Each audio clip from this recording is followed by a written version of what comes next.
молоду был грозен он.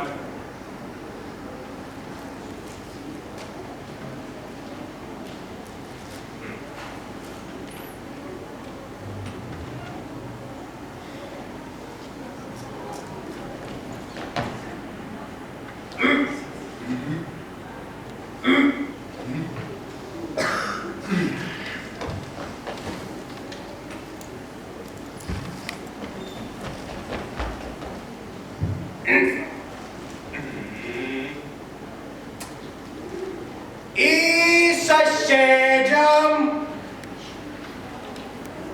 то и дело наносил обиды смело,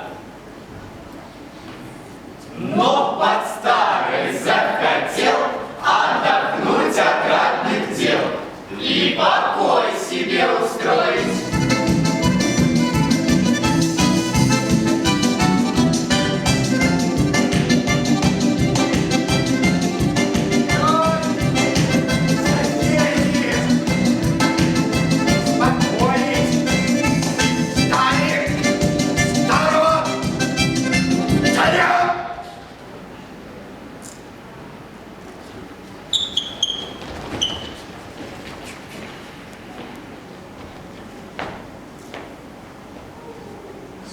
страшный бред ему творят. Что в концы своих владений охранять от нападений, должен был он задержать многочисленную рать. Воеводы не дремали, но никак не успевали. Что добывалось с юга? Глядь! А с востока лезет рать. Справят здесь! Лихие гости идут от моря.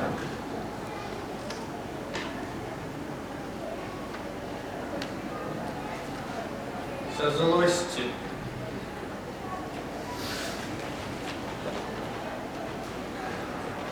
и доплакал царь Дадон. Инга заборвалась сон.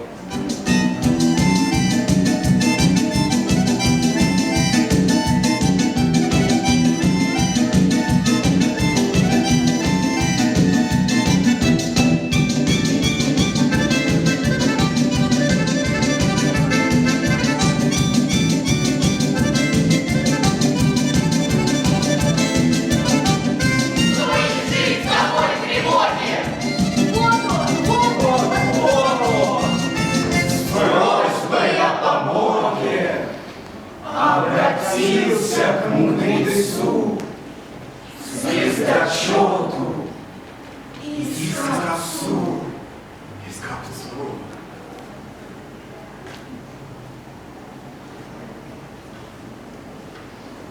Шлет за ним гонца с поклоном.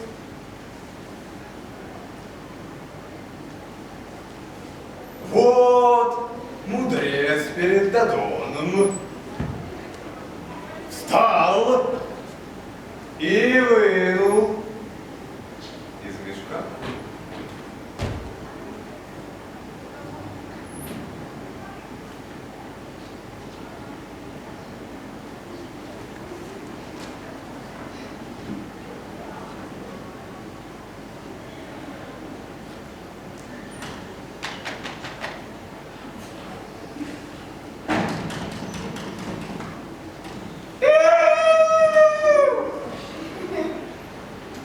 золотого петушка.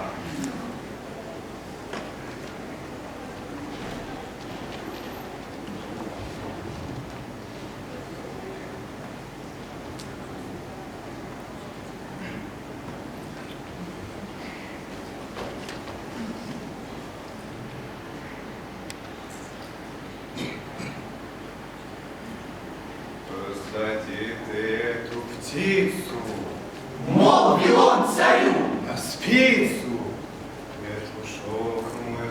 золотой, будет верный сторож твой. Ой, кругом все будет мирно, так сидеть он будет смирно. Но лишь чуть со стороны ожидать тебе войны, набега силы бараны и другой беды незавадной. Вмиг тогда мой петушок приподымет гребешок, закричит и встрепенется, и в то место обернется.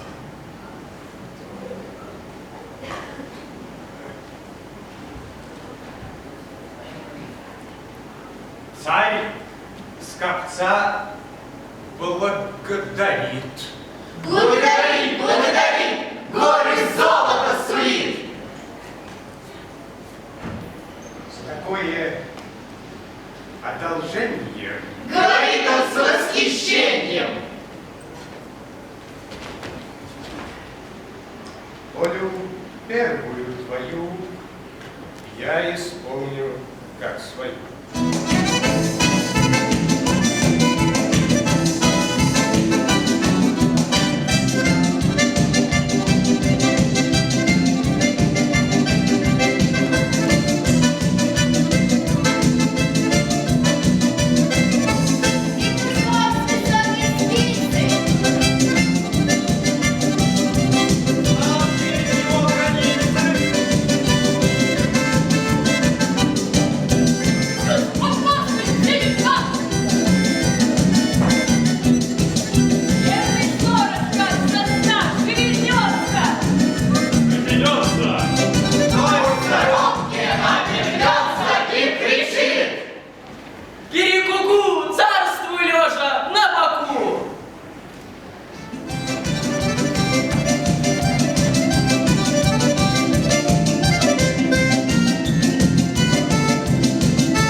Цыпа, цыпа, цыпа.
Что такое?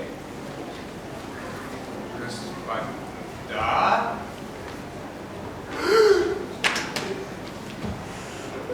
Кто там? Беда. Какая? Ага, ага. Воевода говорит. Петушок опять кричит. Шум и страх во всей столице. Царь, кокошку.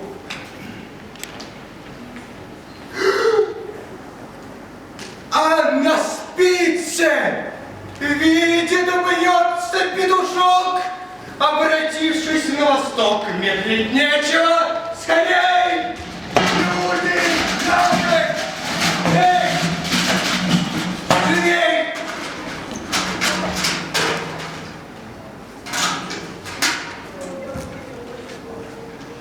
Царь к востоку войско шлет.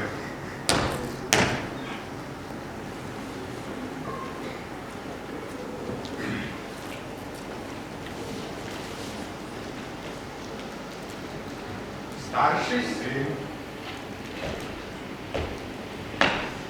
его идет.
Сына